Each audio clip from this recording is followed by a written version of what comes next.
We're going to do render here. Rendering is taking that video you shot, trimming the ends. So if you've shot some video and you have an iPhone, it's fairly easy.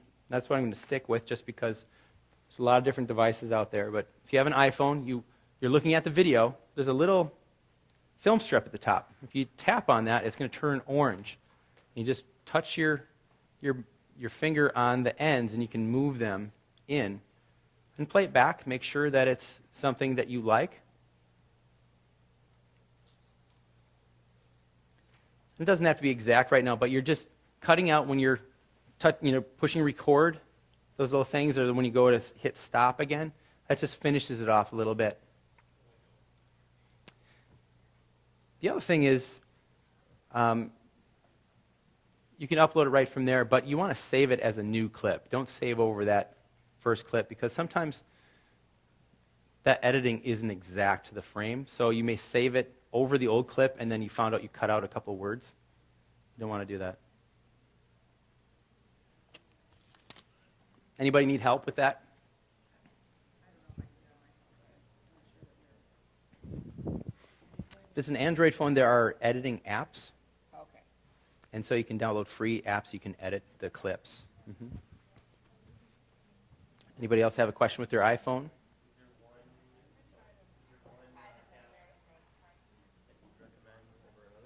I think it's called Edit. And they're all going to do pretty much the same thing. It's just you're just trimming. You're not going to be adding effects or anything. There are more involved apps you can pay a couple bucks for.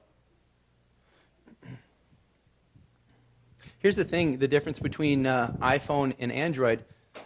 iPhone, you have the OS, the iOS platform. Now, when you go to a smartphone that's outside of Apple, so it's Android or Google or Windows or something, there's dozens of limitations to older firmware, software. They're not the same. They're not all working on an equal level playing field like they are with Apple products. That's why I recommend using that. If you have an Apple phone, stick with that. You have an iPad, stick with that. If you're looking for upgrading your phone, I recommend whatever the latest iPhone is. Don't feel like you have to go out and get it. But the thing is, iPhone is going to be easier to use, and the compatibility is the best. So you know when the apps are on there, they're going to work. So I had an editing app for one of the latest Android phones. It was the Samsung Galaxy Note. I love the phone. Had an okay camera, but the thing was I couldn't customize it the way I would because the program I like to edit with would crash on that phone. So that's the problem there. So if you want to get an Apple device and you don't want a monthly contract, check out the latest iPod Touch. Great camera. I believe it has 2 HD cameras in it, and there's no contract. So you pay, I think it's like $300 for the camera. You have Wi-Fi capability, all the apps, and there's no contract, which is nice. So if you have a business, you want people in your business, you want employees to be using something, I'd recommend an iPod Touch, because then you don't have to worry about, it's a phone and then you have contracts with it. They can upload things directly from their phone. Any other questions, like techie questions like that? Because we're working with our cameras now, and YouTube, we'll get into that next. Okay. So iMovie, anybody here use iMovie? It's really cool. It's very easy to use. You can add extra tracks. You can add titles, music, transitions. You can put voiceovers on there. You can also use secondary music tracks and stuff. And in this process, don't spend more than 5 to 10 minutes. That's the whole thing I teach with the art of the one take is to shoot it. Don't waste a lot of time on the back end of it. You guys are content creators. Create the content, create the value. And at some point, you're going to be able to hand off some of these things for other employees or other people to do for you. But the key is to get it up on YouTube. Get it off your phone, get it on YouTube, get people to see it. Let's shift to rank. This is where we're going to get into YouTube. Beware of ninja or stealth tactics, softwares that people will say will get you really great ranking. Stick with what works and what is useful for people. Create value. That's value and and you want to make sure that people can find you with the proper SEO. So relevance. Use Google and YouTube the way it was designed to. You can't out-Google Google. So you got guys that are selling a $47 program or a $5,000 program, and they'll show you how you can beat the system. And they're trying to beat a $111 billion company. It's probably not going to last too long. Don't use robots, link farms, buy likes, or subscribers. That can damage your standing with your account.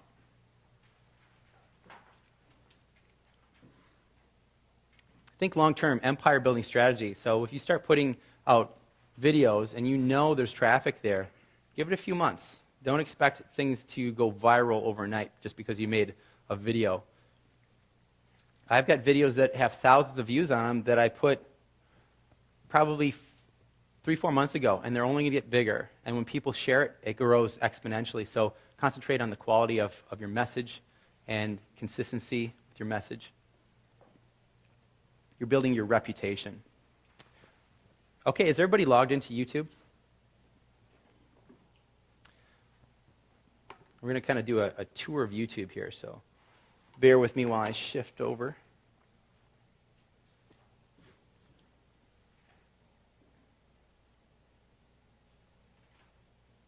And we're going to be working more off of the screen than the workbook. Okay, is everybody on their main channel for YouTube? Just got to make this smaller here.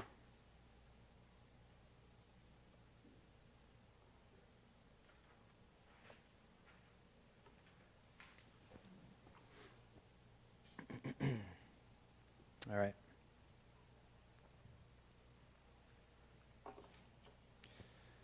So let's talk about the different things that you have, the different elements on YouTube. We're going to set it up and optimize it. So you have your channel and your video elements. Most of them are going to be your title, descriptions, tags. Tags are keywords. Everybody understands what keywords are? It's what people type into search engines. They call them tags in YouTube. Thumbnail images. Those are key if you pick the right thumbnail images. And date and location. So if you have a local business especially, you want to put your exact address to your business. Connect that with those videos you're making. So let's talk about, we're on, I'm not sure which pages, we're talking about channel title ideas. Remember the guy that had the, yes? Some of us are running into security warnings as you're trying to log in and log out. It's because it might be because of the security settings you have for your Google account. Do you have double verification? I tried it in Chrome and Firefox a couple of times and restarted my computer. So I think I'll just watch. Okay. So here's your standard YouTube channel here. So you have video marketing tips, expert video empire. What do I start with? That's my keyword phrase right there. That's where I'm trying to target. So people do searches. This is a really competitive field, but they're doing searches. That's how I want to be found. That's how I want to be categorized and relevant for YouTube. Then I follow it with the name of my company, Expert Video Empire. So here's some ideas. It's your main keyword phrase with your company name. So how to plant a garden with Alex Smith, or lose weight fast - Jen Jeffries, or bike shop Madison, Wisconsin - fast bikes. Say that's the name of the company.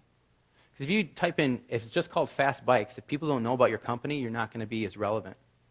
Can you change that once you set it? Yes. That you can change. You cannot change your channel name. This is the title. Technically, you can request a name change through Google, but it's complicated and you have to have a certain standing with them. So you may see stuff that I have that isn't enabled in your account yet. I've had this account for about 6-7 months. And as Google trusts you with putting up quality content, you don't have spam complaints, anything like that, they'll start adding features. So I may show you stuff that you don't have yet, but that'll come with time. Next page, video. Yes? Yeah, it's going to look a lot different. I think down at the bottom you can go to the desktop view. on your iPad? If they have that option?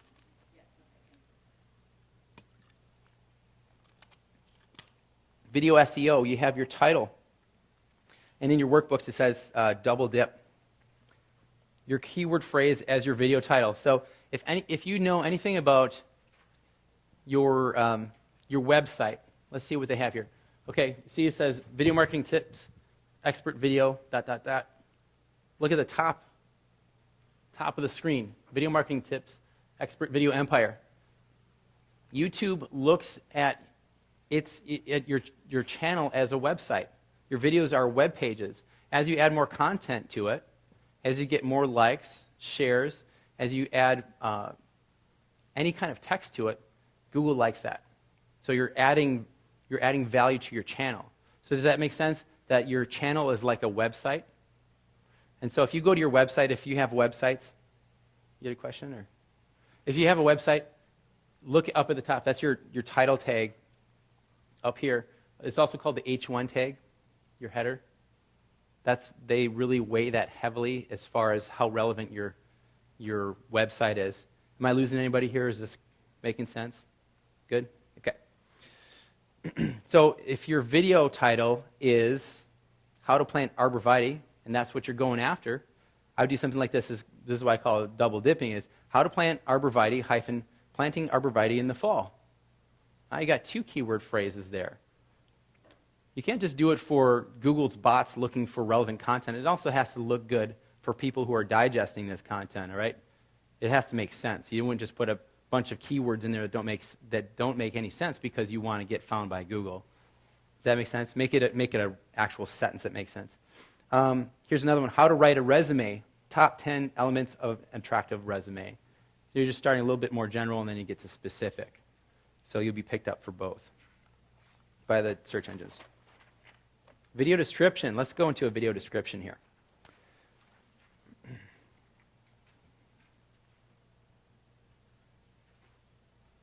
Let's go here.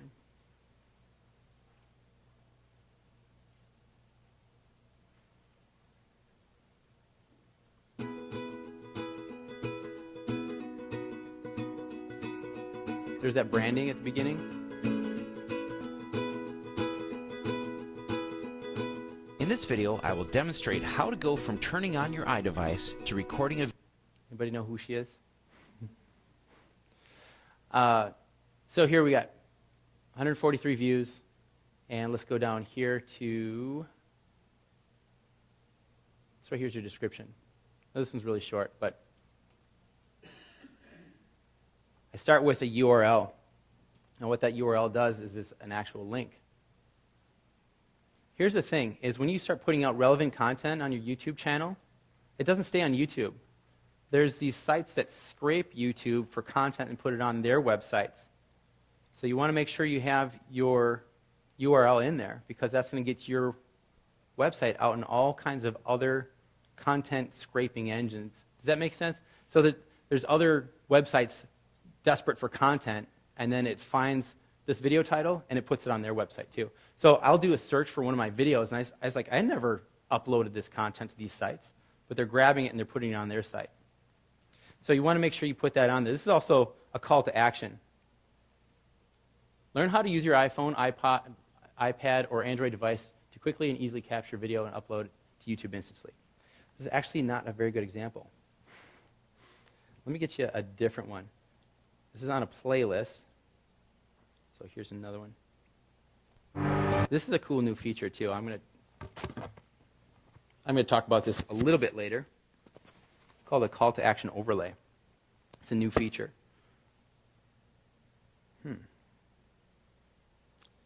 That is odd. Here's what you want to do.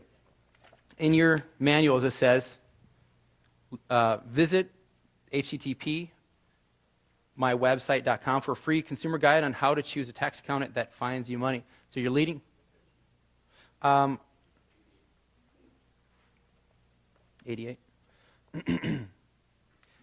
So start with the action word. Visit, get, something like that. You're going to see that. And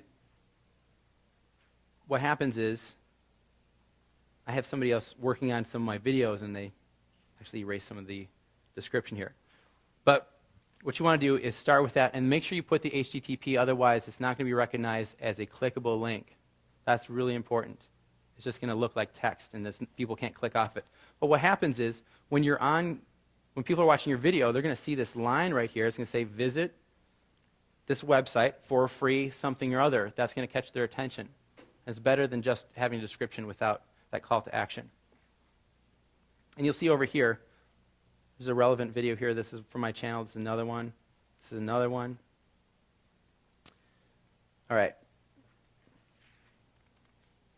You want to customize your descriptions to match your video and end with a second call to action. So you have your first call to action, which is your main website or where you want people to go to, or a landing page. Remember Keith talked about a landing page. It might not be your home page. Put it again at the end. Use a different call to action. That might be more attractive to them than your first one. And here's another one. It's a little more advanced, but this is going to, very few people are doing this. So you'll see right where we go to share. I'm going to cancel out of this. Here, I'm going to share. And when you share it, you see you have your URL right here. Copy that. Go into your description. And I did have a longer description here. Unfortunately, it's been erased. And put that in there. Here's what this does. Is when those websites scrape your site and they pull your video, they also pull the description. Now that's another link back to YouTube. YouTube likes that. It's got more links into your YouTube channel. Why does Google want more people coming to YouTube? Yeah, it's more money from all those ads. I think I watch more ads on YouTube than I ever did on TV. Anybody else feel that way? So that's something very few people are doing, but there's been studies on that, and that does have pull for your channel. Any questions with any of this before we move on? Tags, your title, keywords. Let's go into edit this video. I'm on this video. I'm going to click on edit.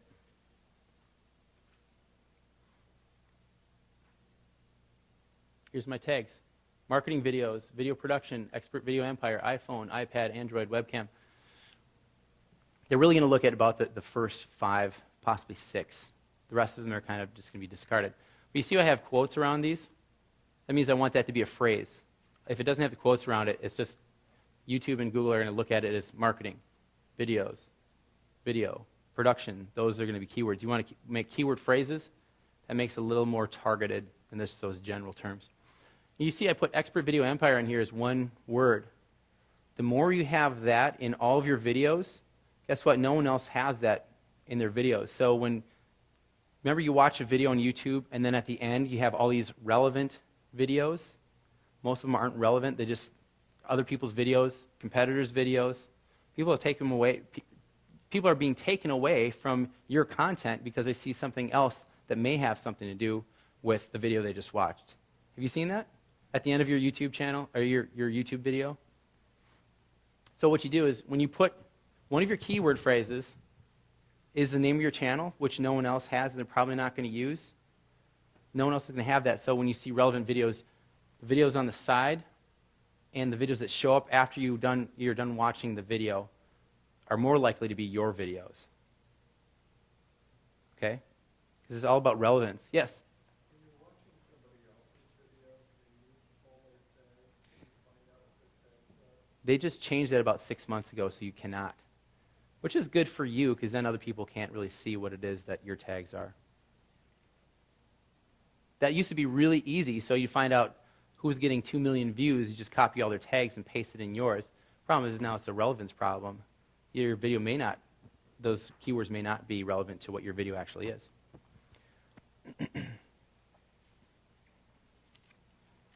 You understand the difference between the keywords and the keyword phrases? All right. You see, I'm in these tabs here. I'm in the edit, so I upload a video. I clicked on edit, and now I'm down here. So you have these tabs.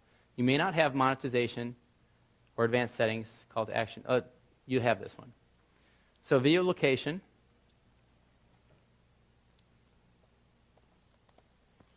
Put your business address there. So when people are searching for your business, guess what? You have videos for that business. There's not many people doing that.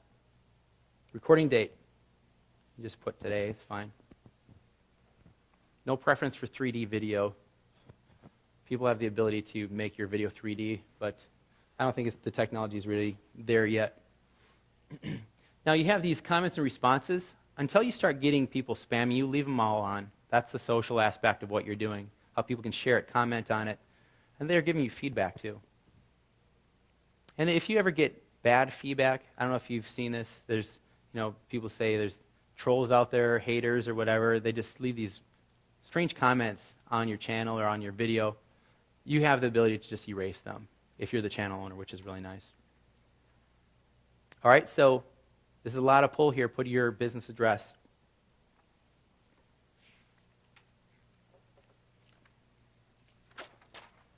Your thumbnail.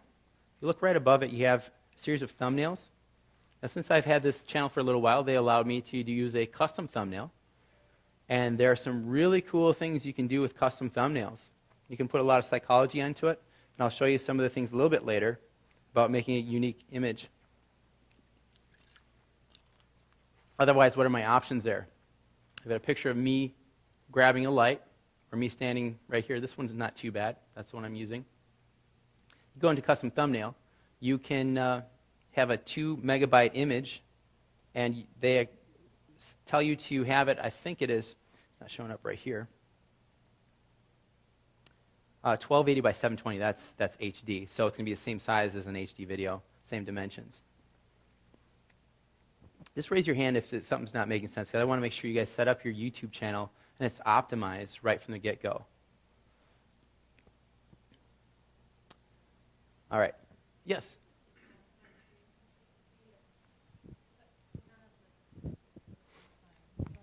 Is it a brand new channel? Yeah. You need to have a video. So once you get into your video, you go into the edit options. So you guys can upload a video. It's going to be really slow here. The download at this hotel is 1 megabyte. So I don't know what the upload is, but it's probably really slow. Now let's talk about custom thumbnails. Once you get the opportunity to do it, there's things with your thumbnail. You can't really select it. Google selects it for you. But to make it more attractive, have a face. Faces are more attractive than a screenshot. Female has a higher pull than a male face. Bright color background. You're trying to catch people's attention. Yellow, green, orange, something like that. Simple text or a word kind of encapsulates what that video is about. Just a really unique image, something that no one else has. If you look at all the other results, if you put something that stands out, it's just like when we were looking at earlier, what does it makes you click?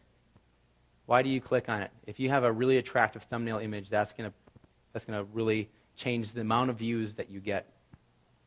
And I've got a, let me see if I just go in here. One of my students here, he's got a website. And he's a graphic designer, and he also teaches people how to do, how to do videos like this. And he really liked the idea of instead of the complicated gear, using an iPhone. So these are his custom thumbnails. They're loading really slowly. Who is the interview with? Puts their name right there so people can read it even though it's the size of a postage stamp. Make sure you have your text really large. Here's another really nice one. Just took a little bit of time and made that. Or you can have someone make these for you. You have a student do that. Let's get into his, let's see. Oh, that's his feed. Let me go to his, there we go, featured.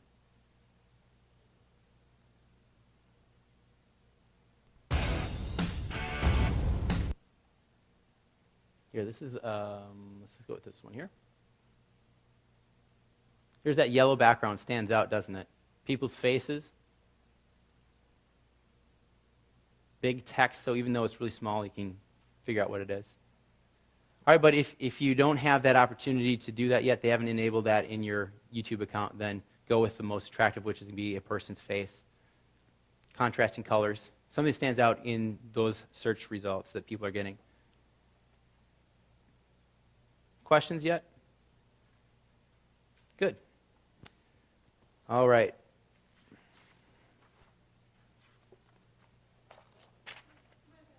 You bet.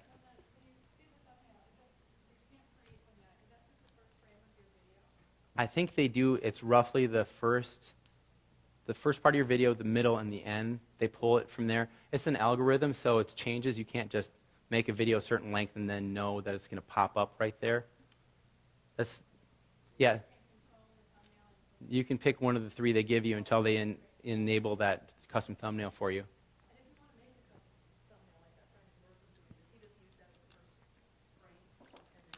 It's not even a part of it. Yep. Yep. And that's something that just comes with time. Mine, I had one channel that I've had for 3 years, The Complete Self, and so I've had a lot of people go to that channel, and it was enabled there before this one where I teach video production. So it just pops up. And the funny thing is, when I train people on YouTube, I'll teach them something, I'll go in to show them, and YouTube's just changed it. They keep on changing, it keeps on morphing. So that's something I need to stay current with all the time because they keep on improving. One week there's like 3 major improvements, and they're all improvements that I've seen. There's been some really big changes, but this has really been something that I just think you got to use YouTube because it's 83% of all video traffic. You're counting Hulu, counting Netflix, 83% of all video traffic goes through YouTube. And it's connected to Google. That's why it makes so much sense. So I'm going to get into showing you how you can set up your channel. This is not in your notes, but I want to show you this. Stopping into my YouTube. All right, are you at your home page here? Let's look at channel settings. Your avatar, that's this little thing here. You see my face down there? Right here? Like mouse over it. That's your avatar. Make it as big as 800 by 800, and that tells you it right here. That's nothing different. And then you can choose your background. You can, yes? If you're a company and you're making a channel for a corporation, would you put your logo in there? You could do that. Or do they recommend you use face? Faces in general pull more. But if you're a recognized brand, then people may be looking for your video channel. So it's something you can play with too. You can change it whenever you want. Okay? Is this too slow or is this a good speed? I just want you to, I'm doing a tour so you guys know that there's these different sections exist. If you have an image like you see I have, it doesn't allow you to see it. This is a really low resolution. I have in the background, it says Expert Video Empire. It's just like wallpaper in the back. It's just a repeated image. You can play around with that. Otherwise, you can just choose a solid color. That dresses it up immediately. Influence settings. Here's where you can change your title. Video marketing tips - Expert Video Empire. You can play with that. Let it sit for a couple months, though, and check the traffic. Here's my description. It is a paragraph. It isn't a list of keywords. Please make sure that it is readable by a person, not just by a search engine. But my keywords are peppered through there. You don't want to stuff it, but you want to make sure that that Google starts to associate it with your channel. And here's these are the tags for my channel. So you can do tags for individual videos, but also for your channel. So your channel is the overarching, here's what this, basically like a website is all about. This is your YouTube website. Is that too far of a jump? You guys understand it's basically your website on YouTube is your channel. Now you see my channel URL, I can't go in and change that. That's set. So once you set it, make sure it's something you want to stick with. Your tabs. I think this overview is the worst one because it's like Pinterest. There's just a bunch of stuff there. We want to lead people to, as Keith said, some kind of branded landing page. I have one video that everybody sees when they come to my site. Blogger is going to be, usually it's your latest video you uploaded that's going to show there. I like the everything just because you can have that featured video really easily.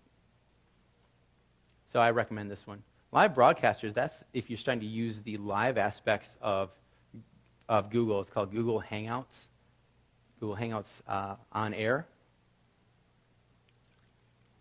That's a really cool feature. You can broadcast to the world live, and there's major bands that are shooting their concerts and live simulcasting it through YouTube for free. President uses it. They use it for debates. You can also use it for small groups. So if you have a group, your team meetings or whatever, you can meet with people right there. You can do little trainings and stuff there as well. So that's my featured tab. I always take subscribe users to the feed. So the feed is going to be what's Matthew doing now, or what are you doing now in your business? They've already subscribed. They've already seen that video on my landing page or my home page.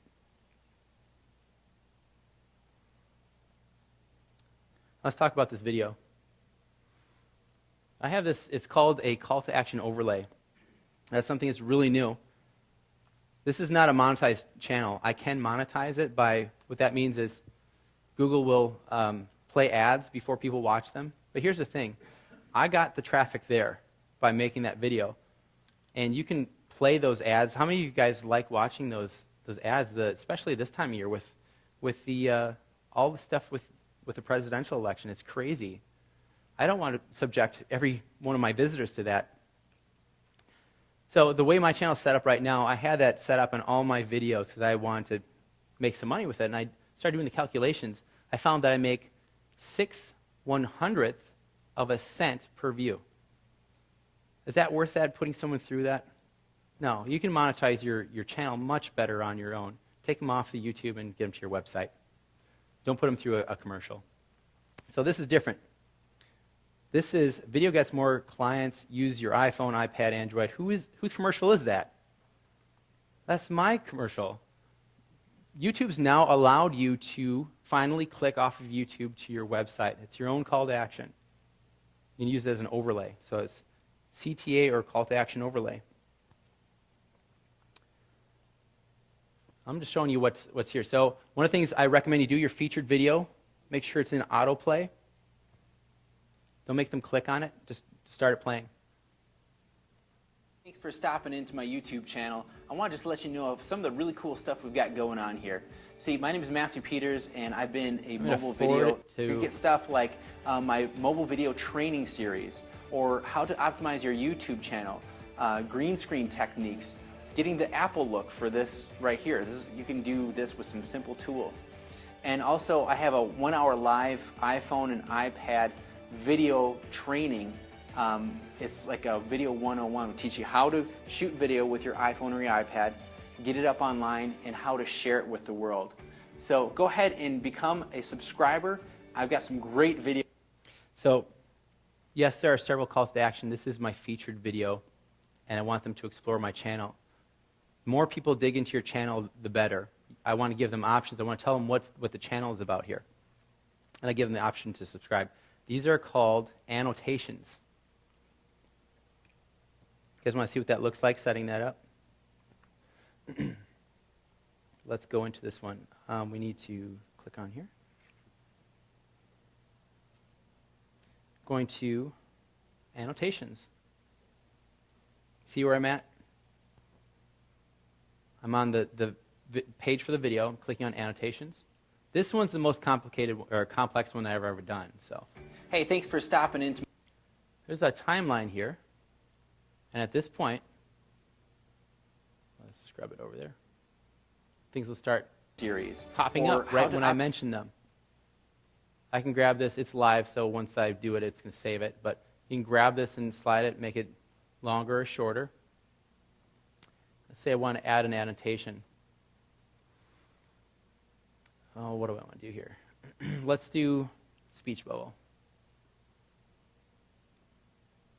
And you can type your text in here. change the font size, change the font, either normal impact, white or black, and then color of this little area here. Now, the thing with this is you cannot link outside of YouTube with an annotation. So your links have to be to certain videos on your channel, playlist, a different channel. You could send it to another channel completely to subscribe. But if you have a nonprofit or fundraising project, they do allow you to have annotations that go to your website if you're a nonprofit. So this is more advanced than I can get into today, but this is just want to let you know that this is here for you. Let's go back to our home page and we'll explore the rest of the channel here. So here's our description. Here's our title. If you want to go into that, you click on Edit.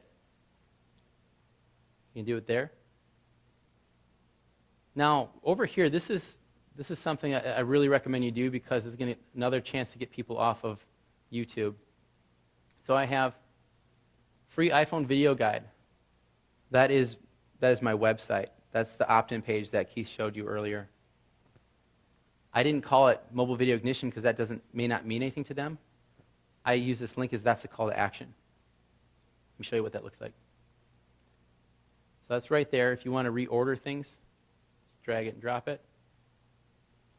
You want to add another one, type a title or whatever you want it to say there that you want people to click on, and then the URL of that page. So you can take them right to a landing page on your website. And then if you want to show things, like the date you joined, city, all this, you can do that, or you can hide it so it's not public. You can feature other channels here if you want. I like to put some of my client channels there.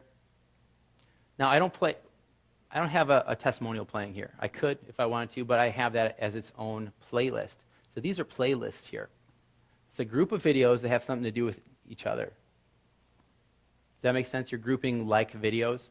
So this one's all about iPhone and iPad, setting up those. This is my 4 free mobile video training series. So that's a series. Oh, here's a cool thing. Oh, you know what? I might be talking about this a little later. I'm going to tell you now. Remember I talked about annotations? There's a really cool thing you can do with annotations. It's called an annotation loop. So right at 1 minute and 30 seconds, I'm about done with the iPhone training. If you're in a Wi-Fi or cell... Check this out. iPad quick editing, $7,000 studio for $300. They're done. They're pretty much done with this video. Unless they have Android, they're going to watch the second one. But it keeps them in this loop. So they click on this. That goes to the previous video. At about 1 minute, 30 seconds, the other one, these pop up, but they're 2 other videos. So basically, you take them all the way around in a loop, and what happens is they're able to stay on your channel longer. They're exploring your channel. They're seeing your expertise in different videos. Is that making sense? I know it's a little more advanced than most people want to do, but it's going to really set you apart. I'm trying to think if there's anything else you need to see here right up front. All right. Hey, thanks for stopping. Let's go back to the book here. We're going to go to where it says number 6, reply.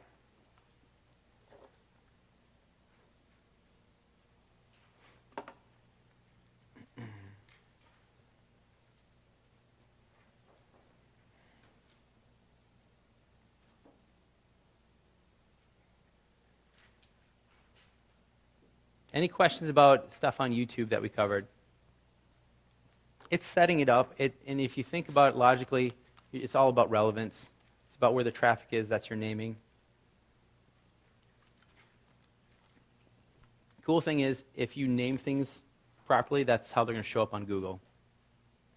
Of course, there's going to be some niches that are going to be more competitive than others, but that's how you do it. There's no magic behind it. There's no ninja tricks. It is what it is. All right. What page are we on? My pages are different than yours. 92?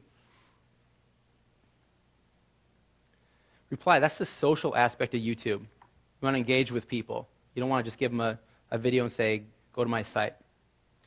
So you want to engage with them by checking for new comments at least once a week, and make sure that the email that you have set up with your YouTube account is actually coming into your mailbox. So when someone leaves a comment, you're notified.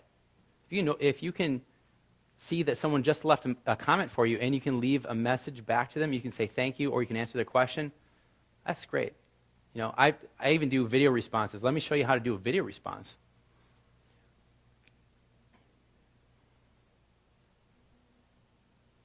Today.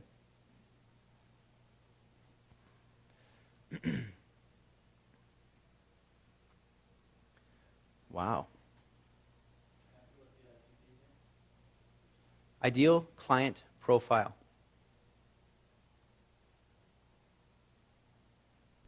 All right, so here's a video.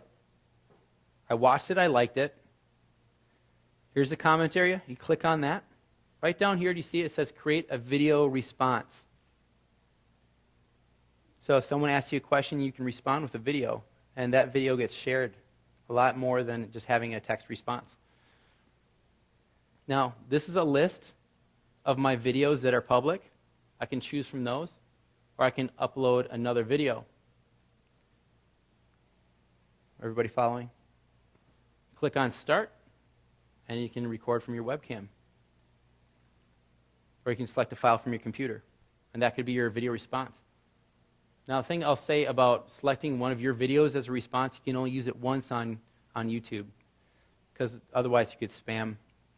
So you can, if there's a video you want to take one of your pre-recorded videos and use it as a comment to somebody's channel, to somebody's video, you can use that once. That's just how they do it. Let's get back to here.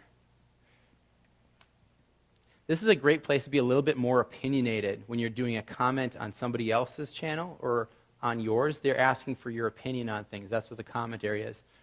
Add value and don't be a commercial. So when you're commenting on somebody else's video, let's say there's a high traffic video, you want to put a comment on there, add value. That'll get people to check out your channel. Don't say, hi, this is so-and-so of mywebsite.com, and I've got this free guide, blah, blah, blah, and then mention your comment. Don't do that. It's a commercial. People won't like it. And a general rule is if you wouldn't like it, no one else is going to like it. So if they like your opinion, they'll want to check out your channel. Anybody seen this video? Facebook parenting? I think it was 2 months. It was like 2 or 3 months. They got tens of millions of views. This is a video where a dad is reading a letter that his daughter, or he wrote, what was it? He wrote a letter to his daughter about how his daughter was using Facebook. And so at the end of the video, he shoots her computer. And this thing went viral because is this guy crazy? But check out, here's a couple comment videos. We've got, back up. Facebook parenting, Dr. Phil is responding to this guy. Here's another one. He's responding to Dr. Phil. Dr. Phil on Facebook Parenting Today's Show. Facebook parenting continued. You see, this is a parody. The parody got 2 million views. Teens react to Facebook parenting, 2.7 million views. Those are comments. He allowed comments on there. He can turn it off if you want, but he likes being out there. All right. So in the next section, I'm going to bring on a speaker here, but in the next section, we're going to talk about repurposing those videos. So you did the work. What else can you do with those videos? They don't just have to reside on YouTube. There's other things you can do with them. Also, if you have some loser videos, the ones that aren't getting very many views, we can show you how you can change those so you can get some views on them, get some engagement. And then if you don't want to do all the stuff on the back end yourself, I'll show you how to delegate or outsource some of these things so you can concentrate on coming up with more content, working on your business instead of working on the little things on the back end. That's why I said, you shoot the video, upload it to YouTube. There's a lot you can do after that, but that should be what you do, is you make content, upload it to YouTube. That's something you really can't delegate out. Well, you can delegate out, but If you're going to be the face of the company, if you're going to be the face of this video series as the expert, that's the way you'd want to do it. And then making viral videos. What are the elements of viral videos? And then a sustainable plan of action for busy professionals, because we're not looking for another thing to do to fill time. But if it makes sense, if you're getting a return on your investment, that's where you want to spend your time. So I have a question for you. If you could double to 10x your current internet-based leads by implementing a video marketing strategy, is your business today set up to process those leads and essentially have your business grow at the rate of your income qualified leads? So do you have a system? Because until 6, 7 months ago, I really didn't have a system. I had leads. Some of those leads would fall through the cracks. But what you really need is a system. And I want to have Court Howard come up. One of the things he really did for us as our coach is he's helped us take these leads that we're getting and say, okay, what is your system? And really asking us the hard questions. Sometimes you need someone to ask you the hard questions, someone who has been there. So that's why I want Court to come up here, because once you get the leads, you need to know what to do with them. So with that, I want to bring up Court. You have your microphone? So what we want to do here is make sure that the leads that we're generating here actually turn into profits, right? Because if we don't turn them into profits, then they're just leads, okay? So it's important to do that. We were working with a company, not too long ago. It was a local fitness company, and they specialized in small group personal fitness, okay? So groups of 4 to 12 or so. And they decided it would be a good idea to go get Groupon and to really increase their leads. And they did. They sent out this Groupon ad campaign. They decided that for the Groupon, what they would do is they would say that, you know what, for $20, you get a free month and an hour with a personal trainer. So the hour with a personal trainer cost the club $35, right? So their acquisition cost for that customer was a negative $15, right? And that's okay as long as their profit justifies it in the end. Well, they end up getting 400 responses to this thing. So now they got 400 new people that they've now got to spend an hour with, plus they get a free membership with, right? So it's one thing to generate leads, but you've got to make sure you've got systems in place to handle those leads, number one, and also make sure that they turn profitable in the end. Does that make sense? Okay? So this is what we call the 5 ways. I'm going to show you how to increase your profits by 61% in less than a year. Would that be okay? All right, so let's talk about that. So what we're going to be doing is talking about the 5 ways, and the only real 5 ways of generating profits in your companies. And you know, every customer, rather every company wants customers, we want revenues, and we want profits, right? But you can't get those, right? At least not directly. You can't just go out and create a customer. You can't go out and take revenue and take it to the bank, right? It's got to be profit before you can take it to the bank. So what we're going to be doing is putting in some numbers here and showing you how this might work. Let's say you had 4,000 leads, okay, in some time period. Let's say it's a year time period, okay? So 4,000 leads in this year time period. Your conversion rate then, let's say is 25%. So you convert 1 out of 4 into customers. So you got 1,000 customers. You with me so far? Okay, 1,000 customers. Now the number of transactions that those customers buy from you in that time period on average is 2, right? Because some customers will buy 24 times. Some customers will buy 50 times in that year. Some will come once and never come back again, right? But let's say the average is 2 times, okay? The average dollar sale that they're spending, let's say, is $100. So what do you got? You got $200,000 in revenue, right? So what does that turn into for profit? Well, let's say you're operating at a 25% profit margin. So then your profit's how much? 50 grand, exactly. 50 grand, okay? So now let's put in some numbers. Let's look at 10% increases, okay?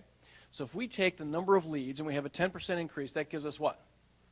4,400 leads, okay? So now what do you do to increase the leads? Well, you do stuff like what you're doing right now, right? Stuff like what you're doing right now. But let's say we have a 10% increase in conversion rate, right? So a 10% increase in conversion rate doesn't take us to 35%, does it? It takes us to 27.5%, okay? So how do you do that? How do you increase conversion rates? Well, there are a lot of different ways. At Action Coach, we've got, I think, 73 different ways to increase our conversion rates. One client that we were working with recently deals in ladies' wear. Right? So they're a retail outlet dealing in ladies' wear. And they did, one of the things that we teach is testing and measuring. So we had them test and measure how many women that came in bought, and it was 7%. So they were converting 7% of the people that came in. Okay? With one change to one line that the store clerks would ask, we helped them increase their conversion rate from 7% to 85%. And what was that? Any guesses? What that one change was? What happens if you can get people into the fitting rooms to try things on? A higher conversion rate or lower? Higher, obviously, right? That one change in changing the script went from 7% to 85% conversion rate. Okay? So now we have, in this example, we've got 1,210 customers. So that's an increase of not 10%, right, but 21%. Because this is exponential. We go down the list here, 10% changes become more and more changes as we go here. Does that make sense? Okay. So now our average number of transactions instead of 2 is 2.2. Average dollar sale goes to 110. And by the way, this number of transactions, how do you do this? How do you get little 10% increases? There's another example here. We were working with a hair salon. And people get their hair cut about every, how often? How often do you get haircuts? Anybody? 6 to 8 weeks, okay? 6 to 8 weeks. So what was happening in this salon was they were doing a good job. They'd cut somebody's hair. They go, hey, thanks a lot. We'll see you next time, okay, and sent them on their way. So 6 to 8 weeks down the road, in this case it was 7, the people would decide, gee, my hair's getting kind of long, right? It'd take 5, 6 weeks for someone to realize that. They'd call up the salon, make an appointment, couldn't get in for another week or two, right? So now it was 7 weeks between. So what was happening is not only were the number of transactions at 7 weeks when they should have been less than that, but customer service was lacking, right? Because now people are walking around with long, shaggy hair. So we were able to increase both customer satisfaction and average number of transactions just by making one change. And that one change was making sure they scheduled the next appointment before they left, right? And that went from, they were getting their haircut from once every 7 weeks to an average of once every 5 weeks then. That's a 40% increase with that one little change. So little things can make huge differences here in these things. So now in our case here, our revenue is $292,820. So now how do we take profits and bring them up to 27.5 or have a 10% increase in profit margins? How do we do that? Well, you know, the easiest way is increase prices. That's the easiest way to do it, increasing that, right? But there's a lot of other ways as well. I think we have something like 93 different ways to increase profits, and one of them is not only increasing prices, but you can enter into service contracts. And so there's a lot of different ways to accomplish many of these things. Even getting back here to average dollar sale, if I can get an example there. We're working with a company that does roofing and a company that does gutters. Because there's a statistic out there that's a truism, and that is that only 20% of your customers know most of what you do. Does that make sense? In this roofer's case, it was they did roofing, and the average dollar sale was about $12,000. They also did gutters. Average dollar sale was about $3,000. And the profit margins were actually a little lower on the gutters than they were the roofing. But there was nothing in their name that said that they did roofs. There was nothing in their sales scripts that let people know that they also did roofs. And so they're leaving a huge amount of money on the table. I mean, McDonald's gained an extra $37 million a day by asking one question when you go through the drive-thru. What is it? You want fries with that? $37 million a day. All right, so let's skip ahead then to profits, okay? Offering service contracts, those kinds of things. So what we did then, just by making these little 10% increases all along the board here, we went from $50,000 profit to over $80,000 in profit, okay? And what that represents then, there we go, a 46% increase in revenue but a 61% increase in profits just by making little changes, hitting base hits after base hit after base hit. Okay? Now, just for fun, what if we were to increase to 100% in each of these categories? Okay? From 4,000 to 8,000 customers, conversion rate up to 50%. Okay? Number of transactions from 2 to 4 in that time period. Average dollar sale up to 200. Okay? Our revenues, look at that. 3.2 million. And profit of 1.6 million. Okay? Is that possible in your business? Maybe. It certainly happens all the time. That's how little businesses become big businesses, right? Okay? All right.